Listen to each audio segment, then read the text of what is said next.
Hi, welcome to our channel. మన ఛానల్లో ఈ మధ్యకాలంలో తెలిసిందే రోజు బిగ్ బాస్ న్యూస్ సంబంధించి అప్డేట్స్ ఇస్తున్నాం. బిగ్ బాస్ సీజన్ 8 ఎలా ఉండబోతుంది, ఎలా కంటెస్టెంట్ ఉంటారు, ఇవన్నీ కూడా మనం ఎప్పటికప్పుడు అప్డేట్ ఇస్తున్నాం. అయితే నిన్న ఎపిసోడ్లో సంబంధించి ఏదైతే మనం చెప్పుకున్నామో ఇవాళ వాళ్ళ మీదే ఎక్కువగా నామినేట్ జరిగింది. That is nothing but Nagamanikantha. Yes, అసలు నాగమణికంఠ మొదటి నుంచి కూడా మైల్డ్గా ఉండడం, డల్గా ఉండడం, ఇలా ఉండడం, వాడు అలా చేయడం కరెక్ట్ కాదు కదా, ఫుడ్తో గేమ్ ఆడడం కరెక్ట్ కాదు కదా.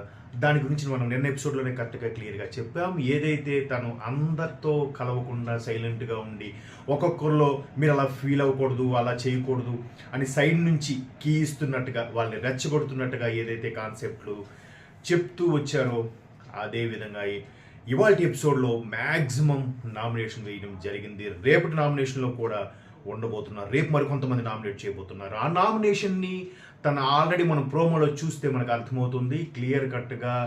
తను ఈ హడ్డిల్ ఫేస్ చేసి వచ్చాను, ఆ ప్రాబ్లం చేసి వచ్చాను, అమ్మ ఇదయింది, నాన్న ఇదయింది, భార్య వదిలేసింది, కూతురు కోసం. ఈ పర్సనల్స్ కాదు, నువ్వు ఈ స్థాయికి వచ్చిన తర్వాత నువ్వు అటువంటి నీ సెంటిమెంట్స్తో నువ్వు అందరినీ దగ్గర అవ్వాలనుకోవడం కూడా కరెక్ట్ కాదు. లాస్ట్ టైం కూడా పల్లవి ప్రశాంత్ గురించి ఇలాగే చెప్పాం సీజన్ 7లో. ఇప్పుడు కూడా తన గురించి చెప్తున్నాం. అదే ఎక్కువగా జనాలకి ఆకట్టుకునేలాగా అనిపిస్తుంది. Maybe Bigg Boss team, director team ఎవరైతే ఉందో వాళ్ళు ఈ విధంగా చెప్పారేమో, దీని నుంచి కాన్సెప్ట్ని తీసుకొచ్చారేమో. అసలు ఫస్ట్ డేనే నామినేషన్ ఎలా వేస్తారు అని అనిల్ రావుపూడి గారిని తీసుకొచ్చి మళ్ళీ ప్రాంక్గా తీసుకువెళ్తే ఆయన పెద్ద డైలాగ్ కొట్టడం, అక్కడ డిసప్పాయింట్ అని చెప్పడం, ఇవన్నీ మనం చూసాం.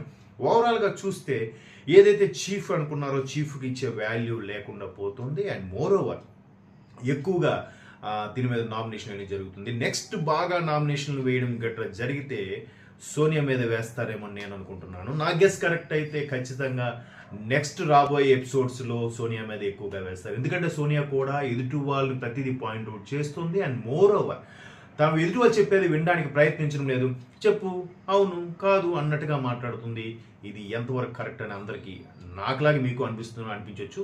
మేబీ అందరూ ఏదైతే నాగమణికి ఇప్పుడు ఆల్రెడీ మ్యాక్సిమం ఓటింగ్ పర్సంటేజ్ తగ్గిపోద్దాం అనుకుంటున్నాను SMS ద్వారా.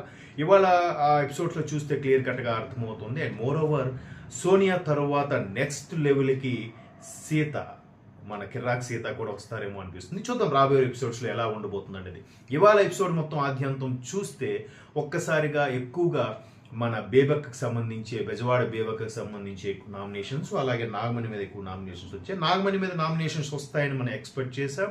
ఆయన ద్వారానే బిగ్ బాస్ టీంలో గొడవలు, ఆర్గ్యుమెంట్స్, ఇష్యూస్ వస్తాయని ఎక్స్పెక్ట్ చేసాం. అదే జరిగింది.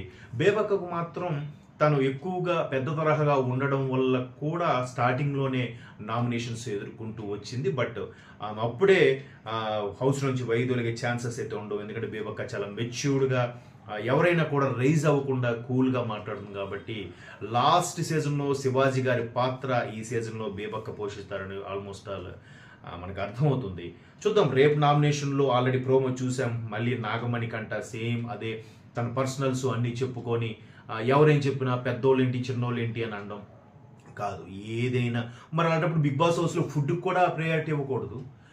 బయట సొసైటీలో పెద్దవాళ్ళు గౌరవం ఇవ్వాలన్నప్పుడు, ఫుడ్కి గౌరవం వెళ్ళినప్పుడు, బిగ్ బాస్ హౌస్లో కూడా ఫుడ్కి వాల్యూ ఇచ్చినప్పుడు పెద్దలకు కూడా వాల్యూ ఇవ్వాలి. ఆదిత్య ఓం కూడా వాల్యూ ఇవ్వాలి, వయసులో పెద్దవాడు కాబట్టి. ఇక్కడ పెద్దవాళ్ళు పనికిరాదని నిఖిల్ ఎంత చెప్తున్నా కూడా కట్టడి చేశాడు ఫస్ట్ డే 1లో. సో అది వాళ్ళ నామినేషన్లో మనం ఎదుర్కోవడం జరిగింది. మేబీ ఆ రీజనే కాకపోవచ్చు, ఇంకే రీజన్ వల్ల కూడా అవ్వచ్చు.